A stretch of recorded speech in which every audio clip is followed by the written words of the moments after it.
Beginilah kegiatan harian Rasulullah Sallallahu Alaihi Wasallam. Assalamualaikum warahmatullahi wabarakatuh. Dunia Islam. Saat Aisyah radhiyallahu anha diminta Sa'ad bin Hisham menginformasikan akhlak keseharian Rasulullah, Ummul Mukminin pun menjawab, sesungguhnya akhlak Nabi Sallallahu Alaihi Wasallam adalah Al-Quran. Hadis riwayat Muslim. Berikut ini adalah gambaran global keseharian Rasulullah Sallallahu Alaihi Wasallam yang merupakan cerminan real dari Al-Quran.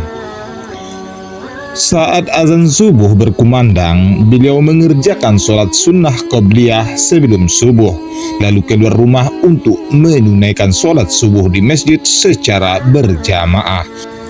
Usai menjalankannya, beliau biasa berdiam diri atau iktikaf di masjid hingga matahari terbit.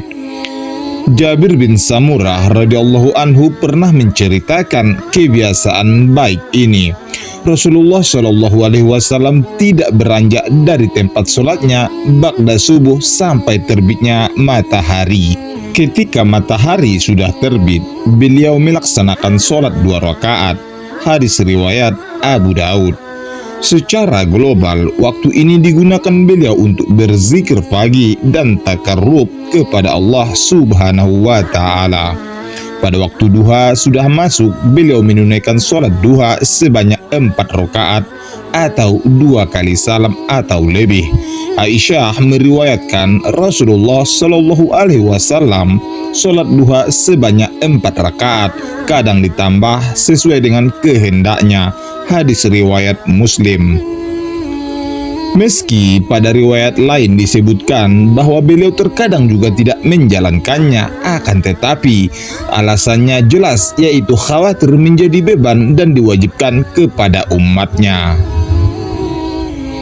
Sekembalinya dari masjid, ada beberapa kegiatan yang dilakukan beliau di rumah, sebagaimana riwayat Aisyah radhiyallahu anha, seperti turut membantu pekerjaan istri seperti memerah susu kambing, menambal baju, melayani diri sendiri, menjahit sandal. Hadis riwayat Ahmad. Sikap Rasulullah pada istri, anak, bahkan pembantu ketika di rumah begitu lembut. Tidak pernah terjadi kekerasan di dalam rumah tangga. Aisyah radhiyallahu anha bercerita, Rasulullah Shallallahu Alaihi Wasallam tidak pernah memukul dengan tangannya, baik terhadap seorang wanita ataupun pelayan, melainkan di waktu beliau Shallallahu Alaihi Wasallam sedang berjihad di jalan Allah. Hadis riwayat Muslim. Pada pertengahan hari, beliau biasa menyempatkan tidur qailullah agar bisa membantunya bangun menunaikan sholat malam. Diriwayatkan, tidurlah pada waktu qailullah, karena sungguh setan tidak tidur qailullah. Hadis riwayat Tabarani. Ketika sudah tiba waktu sholat, beliau keluar ke masjid untuk melaksanakan sholat sebagaimana yang diriwayatkan Al-Aswad dari Aisyah. Beliau biasa membantu pekerjaan rumah tangga. Ketika waktu sholat sudah datang, beliau segera ke masjid. Hadis riwayat Bukhari. Di masjid ini bukan saja dijadikan beliau sebagai tempat ritual belaka, akan tetapi juga menjadikannya sebagai wahana untuk mengobrol, taklim, nasihat, menyimak pengaduan, memperbaiki hubungan yang rusak, memecahkan solusi, bahkan strategi militer dan politik. Saat di rumah, terkait soal makanan, beliau tidak pernah mencelanya. Jika ingin, beliau makan, jika tidak, beliau tinggalkan. Hadis riwayat Bukhari dan Muslim. Hal lain yang biasa dilakukan beliau dalam masalah ini ialah mengawali dengan basmalah, mengambil makanan yang terdekat, memulainya dengan tangan kanan, terkadang makan secara berbarengan. Selain di masjid dan di rumah, kegiatan harian Rasulullah Shallallahu Alaihi Wasallam juga menjangkau ranah sosial. Di antara kegiatan yang dilakukan beliau dalam segmen ini memantau dan memeriksa kondisi real masyarakat. menjalin pergaulan simpati, memeriksa praktik kecurangan di pasar, hadis riwayat Muslim, dan tidak gengsi ketika berkumpul dengan mereka. Jauh sebelum menjadi nabi, saat berumah tangga dengan Khadijah, aktivitas sosial seperti menyambung tali persaudaraan, membantu orang yang sengsara, mengusahakan barang keperluan yang belum ada, memuliakan tamu, dan menolong orang yang kesusahan karena menegakkan kebenaran. Hadis riwayat Bukhari adalah kebiasaan harian yang dilakukan oleh Rasulullah. Aktivitas lain yang dilakukan seperti menjenguk orang sakit, baik muslim maupun non-muslim, sebagaimana yang pernah beliau lakukan kepada pelayannya yang beragama Yahudi. Hadis riwayat Bukhari.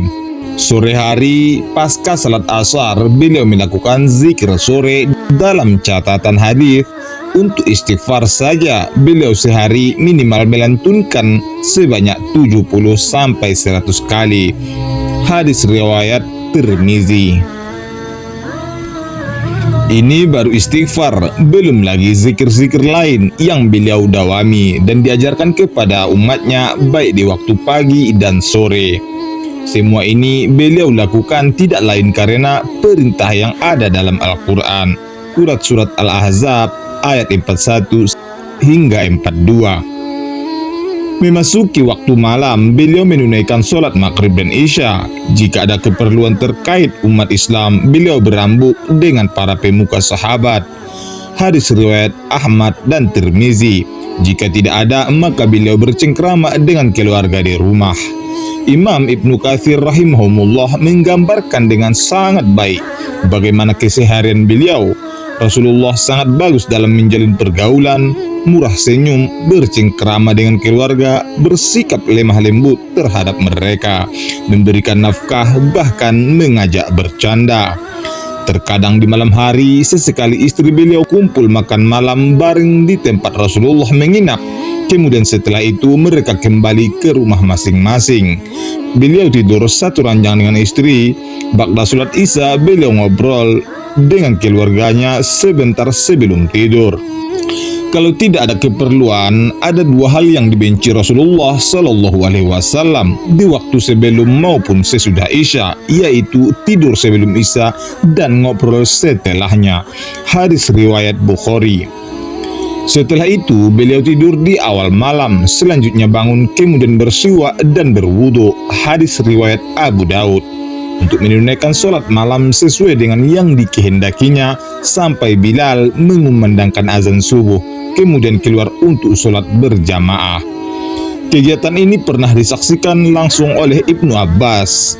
Hadis riwayat Bukhari dan Muslim.